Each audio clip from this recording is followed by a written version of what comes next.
ಇನ್ನು ಮತದಾನದ ಆರಂಭದಲ್ಲೇ ಕೈ ಕೊಟ್ಟಿದೆ ಇವಿಎಂ ಮಷೀನ್.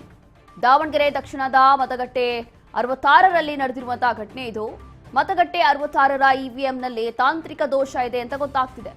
ತಾತ್ಕಾಲಿಕವಾಗಿ ಮತಗಟ್ಟೆ ಬಂದ್ ಮಾಡಿದ್ದಾರೆ ಇಲ್ಲಿನ ಸಿಬ್ಬಂದಿ. ನೋಡಿ, ಇದು ಎಷ್ಟು ಎಫೆಕ್ಟ್ ಆಗಬಹುದು. ಇರೋದೇ 7 ಗಂಟೆಯಿಂದ ಸಂಜೆ 6 ಗಂಟೆ. ಅದರಲ್ಲೇ ಇವರು ಮತಗಟ್ಟೆ ಮಿಷಿನಲ್ಲಿ ಇವಿಎಂ ಮಷೀನ್ ಅನ್ನ ಸದ್ಯಕ್ಕೆ ಇವರು ಬಂದ್ ಮಾಡ್ಕೊಂಡಿದ್ದಾರೆ ತಾತ್ಕಾಲಿಕವಾಗಿ ಅಂತಂದ್ರೆ ಅಲ್ಲಿ ಸಮಯ ವ್ಯರ್ಥ ಆಗೇ ಆಗತ್ತೆ. ತಾತ್ಕಾಲಿಕವಾಗಿ ಈಗ ಈ ಒಂದು ಮತಗಟ್ಟೆಯನ್ನೇ ಬಂದ್ ಮಾಡಿದ್ದಾರೆ ಇಲ್ಲಿನ ಸಿಬ್ಬಂದಿ.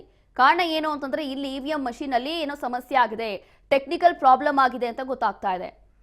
ಈ ಹಿಂದೆಯೂ ಕೂಡ EVM machine versus ballot paper ಅನ್ನೋವಂಥದ್ದು ದೊಡ್ಡ ಮಟ್ಟದಲ್ಲೇ ಗಲಾಟೆ ಆಗಿತ್ತು, ಎಲ್ಲರಿಗೂ ಗೊತ್ತಿರುವಂತಹ ವಿಚಾರ. ಇವಿಎಂ ಮಷೀನ್ ಅಲ್ಲಿ ಏನೋ ಅಕ್ರಮ ನಡೀತಾ ಇದೆ, ಇವಿಎಂ ಮಷೀನ್ ಅಲ್ಲಿ ಬಹಳಷ್ಟು ಗೊಂದಲ ಇದೆ, ಇಲ್ಲಿ ಸರಿಯಾದಂತ ರೀತಿಯಲ್ಲಿ ಮತಗಳು ಹೋಗ್ತಿಲ್ಲ ಅನ್ನುವಂಥದ್ದು ಒಂದು ಕಡೆ ಆರೋಪ ಇತ್ತು. ಹಾಗಾಗಿ ಬ್ಯಾಲೆಟ್ ಪೇಪರ್ಗಳನ್ನ ಬಳಸಬೇಕು ಅನ್ನುವಂಥದ್ದು ಈಗ ಎಲ್ಲರಿಗೂ ಕೂಡ ನೆನಪಾಗ್ತಿದೆ.